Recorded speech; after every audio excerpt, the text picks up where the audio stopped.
gotten used to someone else doing that for me. So, yeah. That's actually a little spot in Tasmania that we visited a couple of years ago.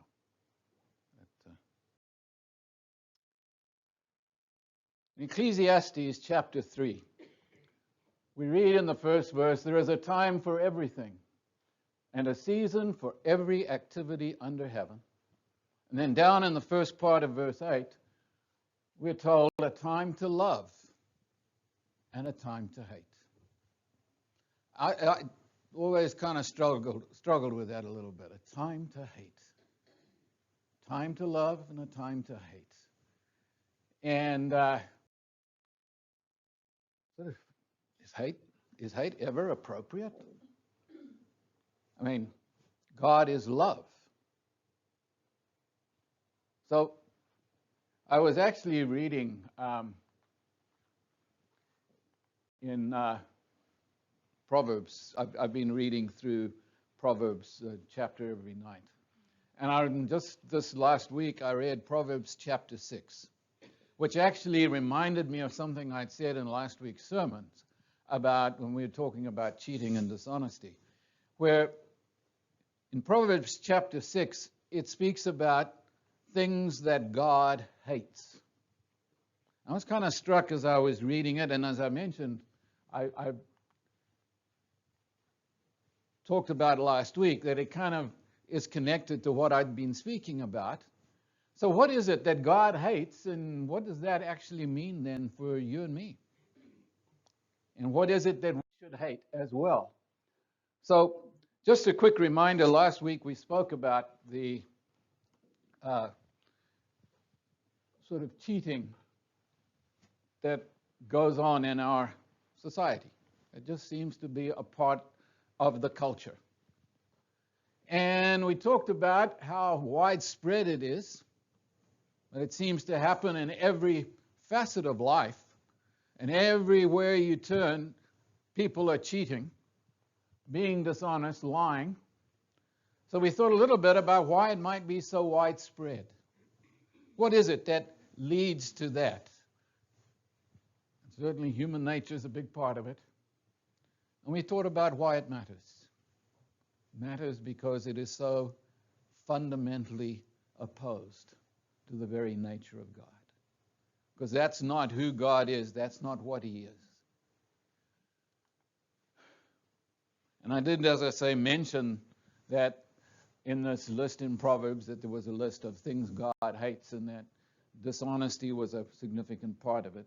So when I was reading in Proverbs 6, I thought, okay, I think I will spend a little time thinking about that and talking about that. So what is it that God hates? Well, let's take a look at Proverbs chapter 6 and verses 16 through 19. And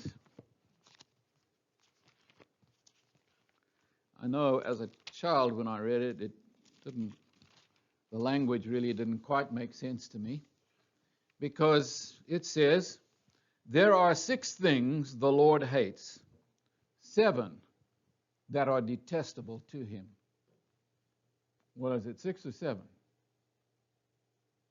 And in truth, it turns out that actually the linguistic structure in Hebrew is emphasizing that, in fact, there are 7 things God hates, but of those 7, the 7th is really kind of the worst of the bunch.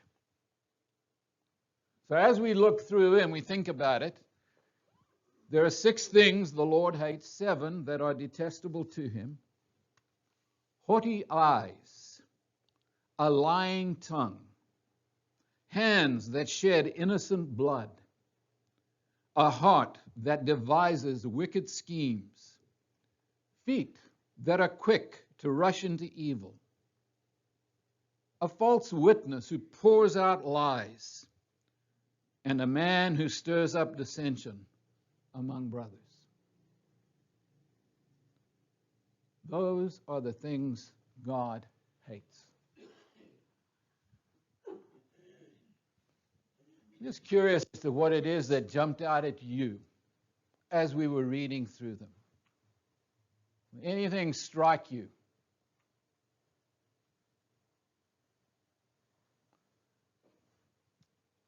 I know for me there was a couple of things that really jumped out at me, and every time I read it, it does. One is how often that notion of dishonesty comes in. But the other thing that really strikes me is the fact that underlying essentially all of these is selfishness. I'm better than everybody else. I don't need to worry about whether I'm speaking the truth or not, because it only matters what I feel. It's okay to take what you have if it's going to help me.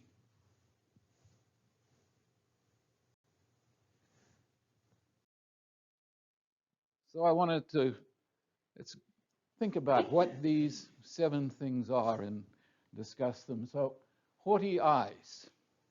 And basically, it's just another way of saying arrogant pride. I'm kind of looking down on everybody else. I'm better than everybody else. It demonstrates it in the way that people sometimes everything's about me. You know, if we're discussing travel, well, I've been to. And as soon as someone else says, well, you know, I went to this, oh, well, you know, I went to, it's all about me. Because I'm what really matters. Every event, no matter what it is, it's about me. I'm the one. Just look at me. Every conversation, it's about me. That's that arrogant pride. Haughty eyes. You know what? It means I don't need to listen to anybody else or anything else, because I'm in charge. I don't need to worry about what God has said, because I'm the one that matters. I don't care what you think. I'm the one who matters. That's all. How dare you try and criticize me or tell me what I need to do? I know better. It's an attitude that God hates, because it's an attitude that is so destructive. It's that notion of what's in it for me that's just run amok. The only thing that matters is me.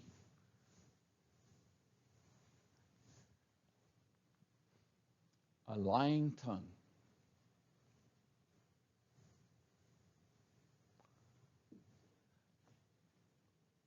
To me, that speaks to the only thing that I don't care.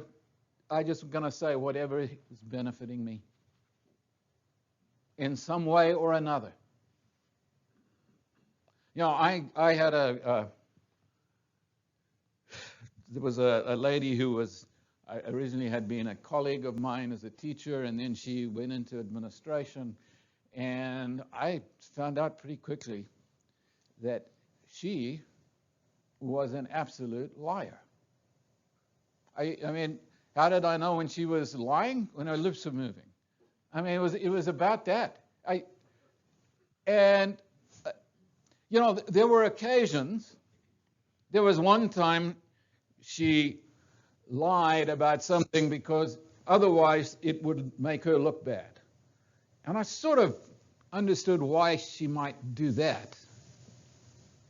But there was another occasion where she actually, the office I was working in, the secretary answered a call, and she was calling to say she needed to speak to our boss. And the secretary said, it was this lovely, sweet lady. I mean, I overheard the conversation. Well, at least the one side of it. And what Sheila said to her was, you know, I'm really sorry, but he's in a meeting right now. I can't interrupt it. But I will be sure to let him know as soon as the meeting is over that you need him to call you back. And she said, no, I need to speak to him now. And Sheila said, I'm really sorry, but I can't just put your call through, but I will get him to call you as soon as the meeting is over. Well, she slammed down the phone, and next minute came an email to our boss, but also CCing the superintendent, assistant superintendent, everybody down the food chain, about how the secretary had been so rude to her and had just been just terrible. What was the point of that? I mean, why would you lie like that about something like that that doesn't help you in any way? That's a lying tongue. Somehow I get some kind of pleasure in simply lying. I don't know the truth. I'm not willing to say the truth. And again, there's this element of absolutely no concern for others. Well, she was quite happy to get this totally innocent person in trouble if she possibly could, for no reason.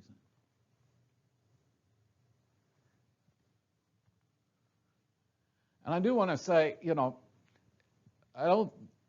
there's a difference, I believe, between what the writer of Proverbs is speaking about here, a lying tongue, and someone who occasionally says something that isn't quite true.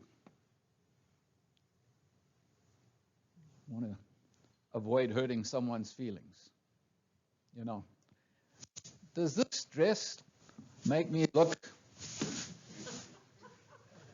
I've learned never to respond.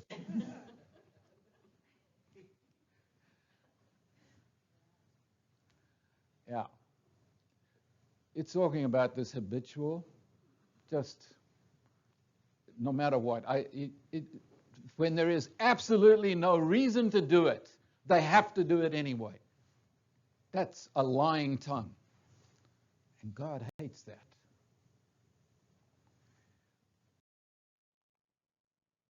Hands that shed innocent blood. And I must say that I really don't think that just is talking about killing someone. I mean, what was it Jesus said? If you hate your brother without a cause, that's like murder. It's again this idea of I will do whatever I want to do, and I don't care what it does to other people. I don't care what impact my actions have on you or anyone else. If it's going to make me feel better, I will do it. I don't care how vulnerable the people are. I don't care anything about it. I'm concerned about me. You see how this notion of selfishness underlies all of these. And that's why it's so destructive. Because it destroys other people. And that's why God hates it. A heart that devises wicked schemes. A person that continually is thinking about how they can get one up on someone else. Thinking about, you think about these, we talked about it last, I don't remember when, but a little while back, mentioned about the drug companies that marketed these painkillers, even when they knew how addictive they were. The message they were sending out was they are not addictive. That's a heart that's devising wicked schemes.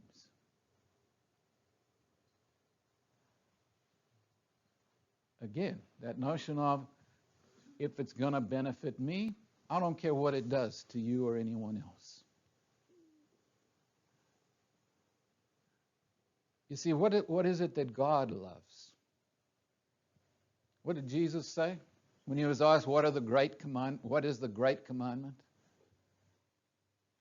Thou shalt love the Lord thy God with all thy heart, soul, and mind. And the second is like unto it, love your neighbor as yourself. You see, all of these things stand in direct opposition to what God says to love. They're direct opposite of what God does and who He is. That I'm always on the lookout for a way to take advantage of someone else.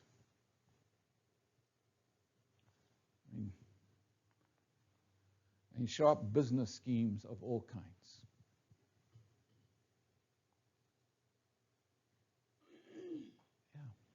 Yeah. Feet that are quick to rush into evil. There's no thought, there's no holdback, there's no, is that really what I should do? Do I need to really think about this? Because, see, if I don't care about right and wrong, if I don't care about anything or anyone other than myself, guess what? I'll rush right into whatever it is that might seem like it'll be good at the moment. Because after all, when that's our fundamental attitude, why would we care what it does to other people? The only one that matters is me. Why wouldn't I rush into doing things that are evil?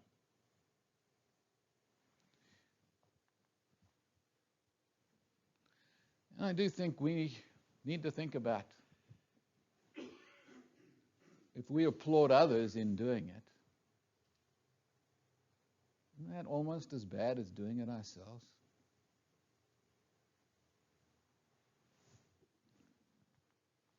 And then a false witness who pours out lies. I was thinking about, so what's the difference between a false witness who pours out lies and a lying tongue? I see it in this way. A lying tongue is just, I'm lying because I want to, because I don't care about truth. I just almost can't help. I just lie. That's who I am. A false witness is one who's specifically lying in order to hurt someone else. So the example I used earlier of that administrator I knew really was an example of both. I mean, she had a lying tongue. That's just who she was. I mean, she lied in all kinds of circumstances. But in that particular instance, she specifically was trying to get the secretary into trouble. So pouring out lies in order to hurt someone else.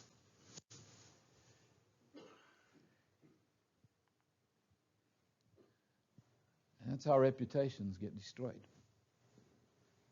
You know, it's a whole lot easier to destroy someone's reputation than it is to build a reputation. All it takes is one lie about somebody and you can destroy their reputation. It takes a lot more than one affirmation to restore it.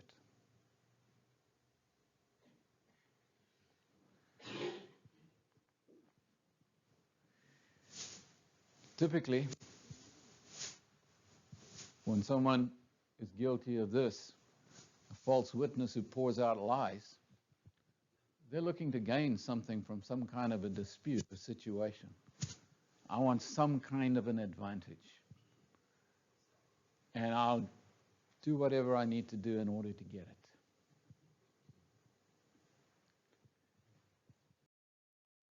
And then the last of these, a man who stirs up dissension among brothers.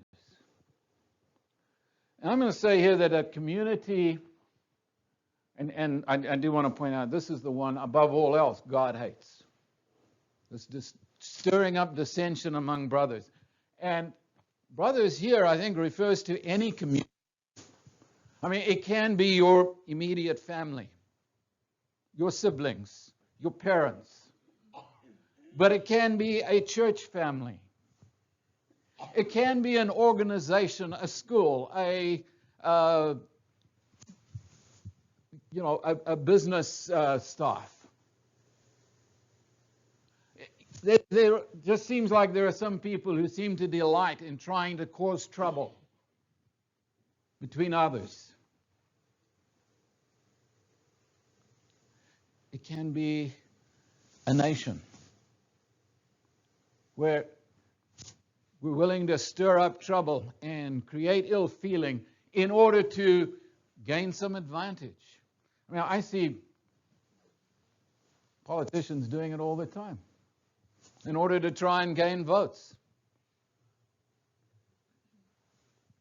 Will say things that they know are going to be divisive, that are going to cause anger, because maybe my people will come and vote for me.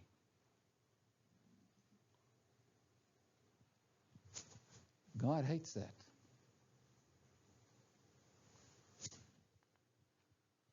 I've seen it done in churches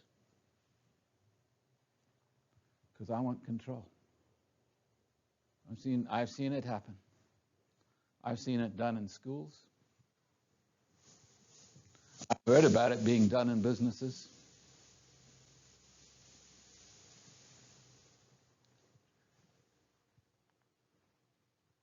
And sometimes it seems like people do it just for the fun of it.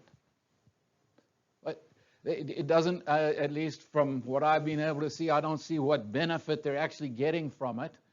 But they just seem to enjoy it. No.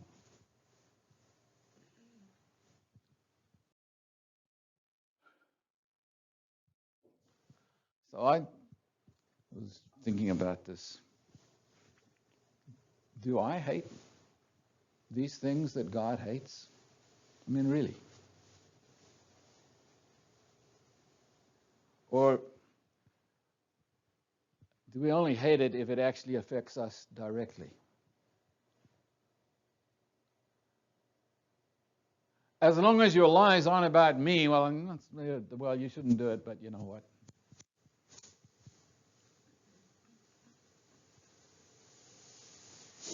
I was thinking also about, that cheating we were talking about.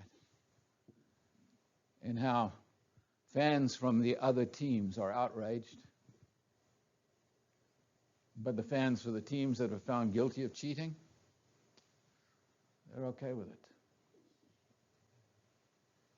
Because it's the other people that did it. So we're outraged if the other guy does it, but it's okay if my guy does it. Yeah. See, God doesn't play favorites like that. He doesn't have his team and the other team. He holds us all accountable to the same standards. So do we truly hate what God hates? Because we're called to be holy even as God is holy. That's what Peter tells us in 1 Peter chapter 1 and verses 5 and 6. Be ye holy even as I am holy.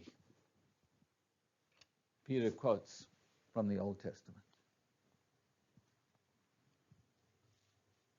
So if God hates it, we should hate it. If God despises it, we should despise it. And it doesn't matter who does it. It ought to be something we hate and we want nothing to do with, no matter who it is. Because it's what God hates. We're called to be like God. God gave his Son so we could be holy in his sight. Now he calls us to live appropriately in response to that. If you're here this morning and subject to the gospel invitation, we invite you to come while we stand and sing.